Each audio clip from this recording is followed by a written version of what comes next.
Hello student, स्वागत है आपका द लाइशियम पर। मैं डॉक्टर फैयाद हुसैन आपके साथ फिर एक बार आया हूँ प्रीवियस ईयर क्वेश्चन पेपर लेकर। और देखिए, जैसा कि आप देख रहे हैं स्क्रीन पर, यूजीसी नेट जेआरएफ जून 2023 जो आपका होने वाला है पॉलिटिकल साइंस, उसके लिए हम यहाँ एक प्रीवियस ईयर टेस्ट सीरीज लेकर चल रहे हैं। हमारे जो अभी तक जो क्वेश्चंस आ चुके हैं उनमें हम पी वाई क्यू आपको करवा रहे हैं। P Y Q previous year questions पर हम डिस्कशन कर रहे हैं। और इससे पहले हमारे कुछ वीडियो आ चुके हैं जिसमें हमने political theory, political ideology, political thinker पर बात की थी। और आज का जो वीडियो है वो भी हमारा पॉलिटिकल थिंकर पर है। तो इससे पहले की जो हमारे वीडियो है पॉलिटिकल आइडियोलॉजी, पॉलिटिकल थ्योरी के, तो आप जाके डिस्क्रिप्शन बॉक्स में देख लेंगे, वहां पर मैंने उसका लिंक दे दिया हुआ है। तो आप तैयारी करिए। देखिए, तैयारी के लिए सबसे ज़्यादा जरूरी होता है कि आप पिछले सालों के प्रश्न पत्रों को, जिसको हम क्या बोलते हैं, पी वाई क्यू बोलते हैं, पिछले साल के प्रश्न पत्रों का अध्ययन करें और उसी के आधार पर, उसी के बेस पर अपनी तैयारी को आगे बढ़ाएं, अपनी तैयारी को आगे बढ़ाएं। तो द लाइसियम आपके लिए, आपके एग्जाम होने से पहले हमारी कोशिश और हमारी टीम की कोशिश ये है कि हम एक रिच कंटेंट के साथ आपको ऐसी चीज़ें उपलब्ध कराएं, पीवाईक्यू उपलब्ध कराएं, जिससे कि आपको अपने एग्जाम में बहुत अधिक लाभ हो। तो हमारा टारगेट जो है यूजीसी नेट जेआरएफ जून 2023 है। और बच्चों, इसके साथ हमारा एक पेड बैच भी चलता है। अगर आपको लगता है कि आप नए हैं और आप पहली बार यूजीसी की तैयारी कर रहे हैं, तो आप हमारे पेड बेस से भी जुड़ सकते हैं। और डिस्क्रिप्शन बॉक्स में और हमारे थंबनेल पर भी हमारा नंबर है, तो वहां से आप हमारे साथ जुड़ सकते हैं। तो चलिए आज के हम क्वेश्चन शुरू करते हैं। हमारा पहला क्वेश्चन है आज का कि to Kautilya the concept of Roop Darshika means. To Kautilya the concept of Roop Darshika means, Kautilya के लिए रूप दर्शक, कौटिल्य के लिए रूप दर्शक का क्या अर्थ था। कौटिल्य के लिए रूप दर्शक का क्या अर्थ था। रूप दर्शक, रूप दर्शक देखो, beautician, magistrate, inspector of coins और जमींदार। अब ये सवाल आपसे एग्जामिनर ने पूछा है कि कौटिल्य ने जो अपनी किताब कौटिल्य की किताब का नाम क्या है बेटा। कौटिल्य की किताब का नाम है अर्थशास्त्र। अर्थशास्त्र। तो अर्थशास्त्र में कौटिल्य की किताब में उन्होंने एक टर्म यूज किया है, रूप दर्शक। कह रहे हैं उसका मतलब होता है ब्यूटिशियन, सुंदर रूप देने वाला, मजिस्ट्रेट, इंस्पेक्टर ऑफ क्वाइंस, सिक्कों का निरीक्षक, और जमींदार। ठीक है। अभी अब आपको ये बताना है कि इसमें से रूप दर्शक का क्या मतलब है। तो देखो, अगर आप कॉमन सेंस लगाएंगे हम, तो हम पाएंगे रूप दर्शक का मतलब हो सकता है कि ब्यूटिशियन हो, क्योंकि सुंदर रूप देने वाला तो रूप जुड़ रहा है, लेकिन ऐसा नहीं है। ये सवाल इसीलिए पूछा गया है क्योंकि पढ़ने पे इसका मतलब सुंदर रूप देने वाला आता है, लेकिन कौटिल्य ने रूप दर्शक को यूज किया है इंस्पेक्टर ऑफ क्वाइंस, जो सिक्कों का निरीक्षण करता था, उसको उन्होंने रूप दर्शक कहा है। तो ये सवाल कौटिल्य की किताब से पूछा गया है, अर्थशास्त्र। अब थोड़ा सा कौटिल्य के बारे में समझ लो कि कौटिल्य जो है एक भारतीय पॉलिटिकल थिंकर है। और कैसे पॉलिटिकल थिंकर है, रियलिस्ट पॉलिटिकल थिंकर है, यथार्थवादी राजनीतिक विचारक हैं। इन्होंने अपनी किताब, कौन सी किताब लिखी, अर्थशास्त्र, इन्होंने अपनी किताब लिखी है। और ये किताब केवल पॉलिटी पर नहीं है, ये किताब सोशल स्ट्रक्चर की बात करती है, पॉलिटिकल स्ट्रक्चर की बात करती है, और इकोनॉमिक स्ट्रक्चर की भी बात करती है। और इसमें मोरालिटी की भी बात की गई है। और कौटिल्य का जो स्टेट है, कौटिल्य क्या है, पॉलिटिकल थिंकर है। तो पॉलिटिकल थिंकर हमेशा किसके बारे में बात करता है, पॉलिटिकल थिंकर स्टेट के बारे में बात करता है, गवर्नमेंट के बारे में बात करता है। ठीक है। तो कौटिल्य ने माना है कि स्टेट का ओरिजिन जो है वो डिवाइन नहीं है, और स्टेट का ओरिजिन क्या है, आर्टिफिशियल है। सोशल कॉन्ट्रैक्ट थ्योरी की बात इन्होंने कही है कि लोगों ने बनाया है, लेकिन उन्होंने दोनों कॉन्सेप्ट को मान लिया है, और ऑर्गेनिक मानते हैं और उसको क्या मानते हैं, सोशल कॉन्ट्रैक्ट का परिणाम मानते हैं। तो कौटिल्य का जो स्टेट है वो डिवाइन ना होकर कैसा हो रहा है, आर्टिफिशियल हो रहा है और ऑर्गेनिक हो रहा है। और राजा का ड्यूटी क्या है, राजा का कर्तव्य क्या है, कि राजा की ड्यूटी है कि राजा लोगों का वेलफेयर करे। तो कौटिल्य का स्टेट आर्टिफिशियल है और कौटिल्य का स्टेट ऑर्गेनिक है, कौटिल्य का स्टेट वेलफेयर है। तो ये हमें बातें याद रखनी है। तो इस वाले क्वेश्चन का आंसर हो जाएगा आपका इंस्पेक्टर ऑफ क्वाइंस, ये वाला सही हो जाएगा। ठीक है। तो हम क्या करते हैं कि जब कोई भी सवाल लगा रहे होते हैं तो उसके आसपास की चीजों का भी हम अध्ययन कर लेते हैं, इससे ही हमारी तैयारी का हमें पता चलता है। अब अगला सवाल है हमारा दूसरा कि प्लेटो एप्रोप्रिएटेड द आइडियाज ऑफ। कह रहे हैं कि थिंकर के नाम दे दिए हैं, कि कह रहे हैं कि प्लेटो ने किन किन के विचारों को अपने आप में शामिल किया है। तो ये जो विचारक हैं ये सब सोक्रेटिस के क्या है, कंटेम्पररी विचारक हैं, प्लेटो के समकालीन विचारक हैं। परमेनाइडस हो, चाहे हेराक्लिटस हो आपका, या सोक्रेटिस हो, ऑल ऑफ द एबव। प्लेटो ने किसके विचारों को विनियोजित किया, हिंदी में होगा कि प्लेटो ने किसके विचारों को विनियोजित किया, कि इन कौन कौन से थिंकर्स के विचारों को लिया है। तो जब प्लेटो की आप किताब कौन सी है, प्लेटो की किताब जो फेमस है वो है बेटा रिपब्लिक किताब। और रिपब्लिक में प्लेटो किसकी बात करता है, रिपब्लिक में प्लेटो आइडियल स्टेट की बात करता है, आइडियल स्टेट। आदर्श राज की बात करता है। और किसकी बात करता है? फिलोसोफर किंग की बात करता है, फिलोसोफर किंग, दार्शनिक राजा की बात करता है। प्लेटो क्या कहता है कि किसी राज्य को ओक या चट्टानों से राज्य को नहीं बनाया जाता, लेकिन उसमें रहने वाले लोगों से बनाया जाता है। और कहता है कि हर व्यक्ति की आत्मा में 3 गुण होते हैं। कौन कौन से गुण होते हैं?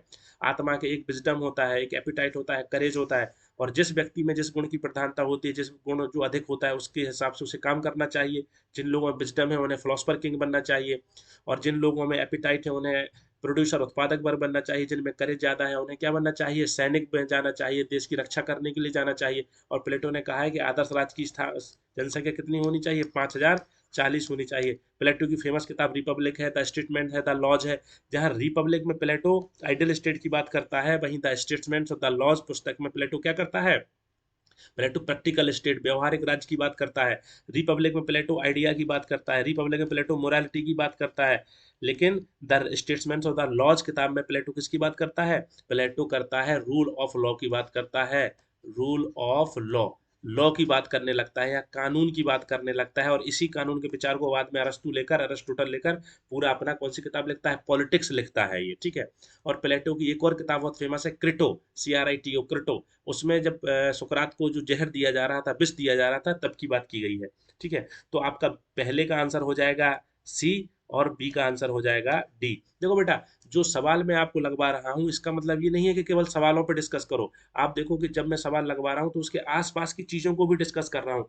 तो आप जरूरी नहीं है कि प्लेटो ने किसके विचारों को विनियोजित किया यही सवाल फिर से आ जाएगा। आसपास की चीजें आ जाएंगी कि व्यवहारिक राज की बात किन किताबों में की है, आइडियल स्टेट की बात किन किताबों में की है, जब सुकरात को जहर दिया जा रहा है तो उसका जिक्र जो है, उल्लेख जो है वो किस किताब में किया है। और एक और कॉन्सेप्ट है कि प्लेटो की जो सारी की सारी किताबें हैं बेटा, वो किस में लिखी गई हैं? संवाद शैली में लिखी गई हैं। अब चलो हम आगे के सवाल पर चलते हैं। फॉर हुम, तीसरा सवाल क्या है? फॉर हुम all existence is simply a matter in motion. किसकी बात हो रही है? मोशन की। किसके लिए सारा अस्तित्व गतिमान पदार्थ है? प्लेटो, हॉब्स, ग्रीन, रूसो। रूसो, प्लेटो सब आइडियलिस्टिक थिंकर है। ये देखो मैटर की बात हो रही है। किसकी बात हो रही है? मैटर की, मटेरियलिज्म की बात हो रही है, मटेरियलिज्म की बात हो रही है, भौतिकतावाद की बात हो रही है। तो एक ही ऐसा विचारक है हॉब्स, जो कौन सा है? भौतिकतावादी विचारक है। क्योंकि हॉब्स ऐसा विचारक है जो कि ज्योमेट्री, ज्यामिति और यांत्रिकी से बहुत फेमस, बहुत अधिक इंस्पायर था, इन्फ्लुएंस था हॉब्स। तो हॉब्स गैलीलियो जैसे थिंकर से प्रभावित था, इसलिए इसने माना है कि पूरी जो हमारी दुनिया है, पूरा अस्तित्व है, पूरा एग्जिस्टेंस है, वो एक मैटर से बना हुआ है, एटम से बना हुआ है, परमाणु से बना हुआ है, और वो मोशन कर रहा है। तो ये कॉन्सेप्ट किसका हो जाएगा?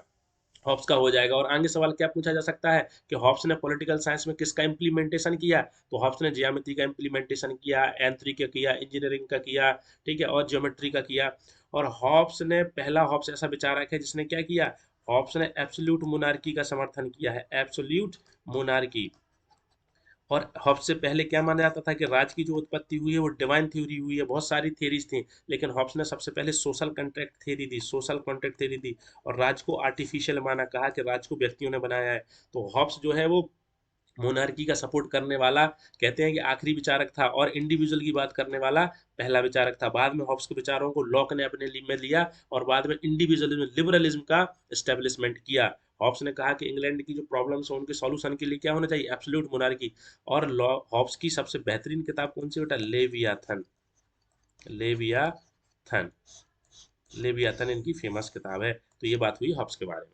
अब आ जाओ कि Rousseau won the prize in any, आपका तीसरे का आंसर क्या हो जाएगा? हॉब्स।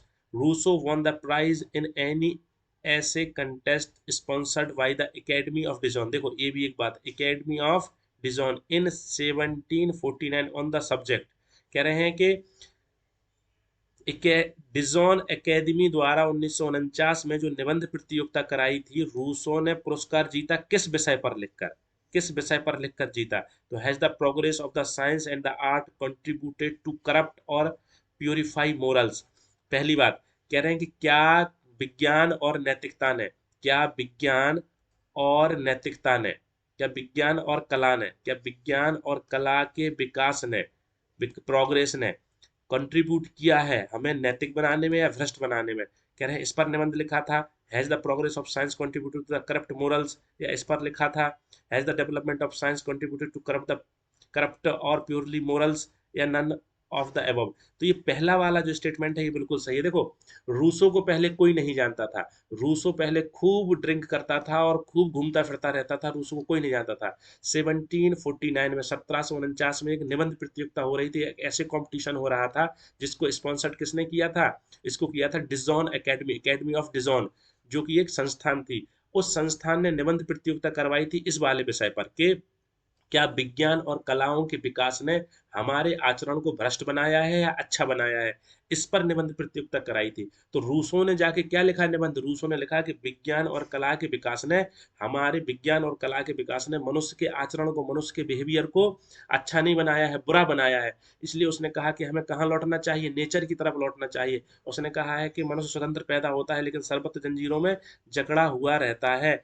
ये उल्टा लिख दिया कि विज्ञान, रूसों ने क्या लिख दिया कि विज्ञान और कला के विकास ने मनुष्य को करप्ट बनाया है, ना कि मोरल, कहा कि भ्रष्ट बना दिया है। जब इसने ऐसा निबंध लिख दिया तो इसके निबंध को पुरस्कार मिला और पैसे मिले।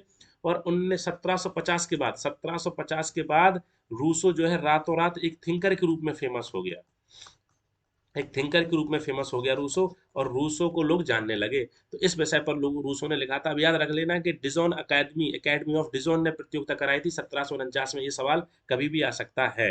अगले सवाल में चलते हैं बेटा। पांचवा सवाल है हमारे कि मार्क्स के द्वंद्वात्मकता के कानून में शामिल नहीं है। कह रहे हैं कि the law of dialectical of marks does not include. कह रहे हैं कि मार्क्स ने जो डायलेक्टिकल मटेरियलिज्म का कॉन्सेप्ट दिया है, कौन सा, डायलेक्टिकल मटेरियलिज्म, द्वंद्वात्मक भौतिकवाद, द्वंद्वात्मक भौतिकवाद, उसमें क्या शामिल नहीं है, the law of transformation of quantity into quality and vice versa, ठीक है, the law of the unity of opposite, the law of the negation of the negation, निषेध का निषेध करना, एकता के नियम का निषेध करना। और बाद में कह रहे हैं कि क्वांटिटी, संख्या जो है वो क्वालिटी में और वाइस वर्सा परिवर्तित हो जाती है। अगला है कि dialectic is confined to its operation to the understanding of the past only. देखो, जैसे जहां कहीं कहीं ओनली आ जाता है तो वो सवाल तो वैसे ही ऑप्शन गलत हो जाता है। लेकिन ये कह रहे हैं कि जो द्वंद्वात्मक सिद्धांत है वो केवल पास्ट, वो केवल क्या, पास्ट मतलब अतीत, वो केवल पास्ट अतीत की बातों तक ही सीमित है। तो ऐसा नहीं है। मार्क्स ने डायलेक्टिकल मटेरियलिज्म से क्या प्रूफ किया है, मार्क्स ने कहा कि पहले प्रिमिटिव एरा थी, फिर स्लैब वाली एरा आई, फिर क्या आई, फिर फ्यूडल फार्मर वाली एरा आई, फिर कैपिटलिज्म आया, फिर सोशलिज्म आएगा, फिर कम्युनिज्म आएगा। तो डायलेक्टिकल मेथड का यूज करके मार्क्स ने क्या किया, डायलेक्टिकल मेथड का यूज करके मार्क्स ने पास्ट का तो इंटरप्रिटेशन किया ही, लेकिन फ्यूचर का भी इंटरप्रिटेशन किया और कहा कि फ्यूचर में क्या होगा, सोशलिज्म होगा और कम्युनिज्म होगा। तो ये वाला गलत हो जाएगा क्योंकि शामिल नहीं है, पूछा है आपसे, तो डी आंसर गलत हो जाएगा। क्योंकि कार्ल मार्क्स का डायलेक्टिकल मटेरियलिज्म केवल पास्ट की बात नहीं करता है, पास्ट को इंटरप्रेट नहीं करता है, बल्कि फ्यूचर को भी इंटरप्रेट करता है। पास्ट में उसने कहा कि पहले प्रिमिटिव एरा थी जहां कम्युनिस्ट था, फिर स्लेब क्या और मास्टर की कंडीशन आई, एरा आई, फिर उसने कहा कि फ्यूडल और फार्मर आए, फिर उसने कहा कैपिटलिज्म आया और बुर्जुआज आए, ठीक है, प्रोलेटेरिएट आए कैपिटलिज्म में, फिर उसने कहा सोशलिज्म आएगा, फिर उसने कहा कम्युनिज्म आएगा। तो मार्क्स का डायलेक्टिकल मटेरियलिज्म जो है पास्ट के साथ साथ फ्यूचर को भी इंक्लूड करता है। तो पांच का आंसर हो जाएगा डी। अगला सवाल है कि who said Leninism is Marxism of the era of imperialism and of the proletarian revolution. किसने कहा कि लेनिनवाद साम्राज्यवाद और सार्वहारा वर्ग युग का मार्क्सवाद है, किसने कहा, ये स्टालिन ने कहा। स्टेटमेंट है ये लेनिन के बारे में, लेनिनवाद की जो अवधारणा है उसके बारे में ये स्टालिन ने कहा। चलो आगे आ जाओ। Once the god is let in there is an end to the sovereignty of man who said this. एक बार जब भगवान को अंदर आने दिया जाता है तो मनुष्य की संप्रभुता समाप्त हो जाती है। यह किसने कहा, यह कहा है एम एन रॉय ने। एम एन रॉय ने न्यू ह्यूमनिज्म दिया, क्या दिया, न्यू ह्यूमनिज्म, आ मैनिफेस्टो, आ मैनिफेस्टो 1947 में इन्होंने एक किताब लिखी, नव मानववाद की अवधारणा दी। किसकी थी, नव मानववाद। और नव मानववाद में इन्होंने ये बात कही है, इन्होंने कहा कि जब ईश्वर एक बार मनुष्य के अंदर प्रवेश कर जाता है तो मनुष्य की जो सॉवरेंटी है, संप्रभुता है, अधिकार है, अपने आप पर खो जाता है। एम एन रॉय ने कहा है, एम एन रॉय हमारे सिलेबस में है, ठीक है। अगला सवाल, who said man is what he eats, किसने कहा कि मनुष्य वही है जो वह खाता है? ये कहा है फ्योरबाख ने। किसने? फ्योरबाख। फ्योरबाख की आलोचना किसने करी? मार्क्स ने करी बाद में। मार्क्स ने। मटेरियलिस्टिक थिंकर है, ईश्वर को नहीं मानते हैं, मनुष्य वही होता है जो वह खाता है। बट अब खाता है की बात क्या है? मटेरियलिज्म की बात हो रही है, मटेरियलिज्म की बात हो रही है, क्लियर? मटेरियलिज्म की बात हो रही। तो ये फ्यूरबाक ने कहा, और मार्क्स जो है फ्यूरबाक से प्रभावित थे, ठीक है। थीसिस ऑन फ्यूरबाक इनकी किताब ही है कार्ल मार्क्स की। अगला सवाल है, मूल के श्रम सिद्धांत की प्रतिपादक कौन है? बहुत बेसिक सा सवाल है। Who is the profounder of the labour theory of value? Labour theory of value किसने दी है बच्चों? जॉन लॉक ने दी है। लेबर, जॉन लॉक कौन है? जॉन लॉक लिबरलिस्ट थिंकर है। जॉन लॉक कैसे थिंकर है? लिबरलिस्ट थिंकर है, और लिबरलिस्ट में उदारवादी है, और उदारवादी में भी कौन से उदारवादी है? क्लासिकल लिबरलिस्ट थिंकर है। इन्हें फादर ऑफ लिबरलिज्म कहा जाता है, उदारवाद का पिता कहा जाता है। इनकी किताब कौन सी है? Two treatise on the civil government इनकी किताब है। और लॉक ने कहा है कि लेबर जो है वो एक प्रॉपर्टी जैसा होता है, प्रॉपर्टी, और व्यक्ति अपने श्रम से, लेबर से जो कमाता है वो उसकी संपत्ति बन जाती है। स्टेटमेंट है, मूल के श्रम सिद्धांत के प्रतिपादक हैं लॉक। अगला आ जाओ कि which one of the following is correct regarding to the writing of Machiavelli? कह रहे हैं कि मैकियावेली के लेखन से संबंध में कौन सा सही है, मतलब कौन कौन सा Machiavelli, discourses on the Levi, the golden age, the art of war, all, ये सभी बातें सही हैं। ये सभी किताबें, तीनों किताबें किसने लिखी है? मैकियावेली ने लिखी। Discourses on the Levi, the golden age लिखा है, द आर्ट ऑफ वार लिखा है, और सबसे फेमस किताब कौन सी है मैकियावेली की? द प्रिंस लिखी है। प्रिंस में उसने एब्सोल्यूट मोनार्की की बात की है, और डिस्कोर्सेस ऑन लिविंग में उसने रिपब्लिक की बात की है, रिपब्लिक, गणतंत्र की उसने बात की है मैकियावेली ने। Plato developed his theory of the nature of the ultimate reality explaining the actual world in. Plato ने परम सत्य की प्रकृति की व्याख्या करते हुए अपने वास्तविक दुनिया का सिद्धांत विकसित किया है। किस किताब में किया है? किस किताब में? देख लो, सवाल समझ लो। प्लेटो ने परम सत्य की प्रकृति की व्याख्या करते हुए, ठीक है, अल्टीमेट रियलिटी, अपनी वास्तविक दुनिया, रियल वर्ल्ड, एक्चुअल वर्ल्ड को किस किताब में विकसित किया? रिपब्लिक में, पॉलिटिक्स में, लॉज में, और टाइम्स में। किसने? प्लेटो ने, ठीक है। तो देखो, पॉलिटिक्स तो उनकी किताब है ही नहीं। अभी रिपब्लिक में मैंने बताया कि आइडियल स्टेट की बात करी है इन्होंने।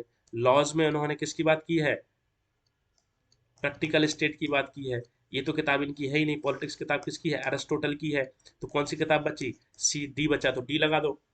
डी लगा दो ना। ये तो बेसिक से सवाल है, अगर आसानी से भी आप लोग सॉल्व करोगे तो भी सॉल्व हो जाएगा, क्योंकि आपको पता होना चाहिए, मैं पहले ही डिस्कस कर चुका हूँ कि रिपब्लिक में किसकी आइडियल स्टेट की बात की है उसने, ठीक है। और प्लेटो की पॉलिटिक्स तो है ही नहीं उसकी। द लॉज में उसने किसकी बात करी है? प्रैक्टिकल स्टेट की बात की है, रूल ऑफ लॉ की बात की है। तो ये चौथी जो किताब बचती है हमारी, इसमें उसने बात करी है परम सत्य की प्रकृति की। निम्नलिखित में से कौन सी पुस्तक तिलक द्वारा नहीं लिखी गई है? कौन सी पुस्तक तिलक द्वारा नहीं लिखी गई? The origin, architect home, Gita Rahasya, life divine. Life divine बेटा किसने लिखी? अरविंद घोष ने लिखी है। तो बेसिक सा सवाल है, ठीक है, तिलक की किताब ये नहीं है। मार्क्स के राज्य और क्रांति के सिद्धांत कहाँ से लिया? Marks theory of the state and revolution is taken from, कहाँ से लिया गया है? फ्रेंच रिवोल्यूशन से मार्क्स ने ये सिद्धांत लिया था। कौन सा? राज्य का कंसेप्ट और क्रांति का सिद्धांत। अभी देखो, एक मैं नई सीरीज लाने वाला हूँ बेटा, जहां पर हम जो हमारे वेस्टर्न पॉलिटिकल थिंकर हैं और इंडियन पॉलिटिकल थिंकर हैं, उनकी एक अलग से मैं सीरीज लाने वाला हूं, जहां पर उनकी किताबें, कौन कौन सी किताब लिखी, किस किस किताब में उन्होंने क्या क्या कंसेप्ट दिए। बहुत सवाल आता है आपका नेट जेआरएफ में, ठीक है।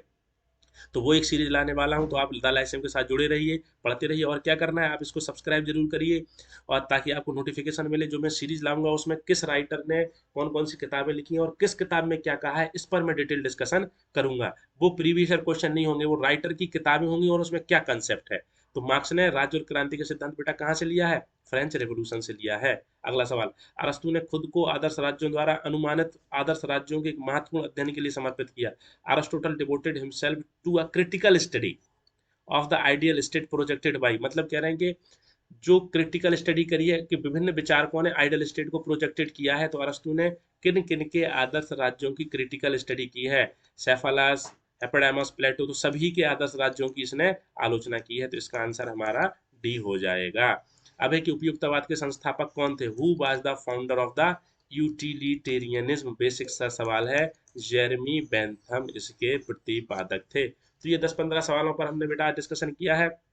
और हम फिर से नए सवाल लाएँगे पॉलिटिकल थिंकर पर। तो आप द लाइव स्ट्रीम के साथ जुड़े रहिए, पढ़ते रहिए।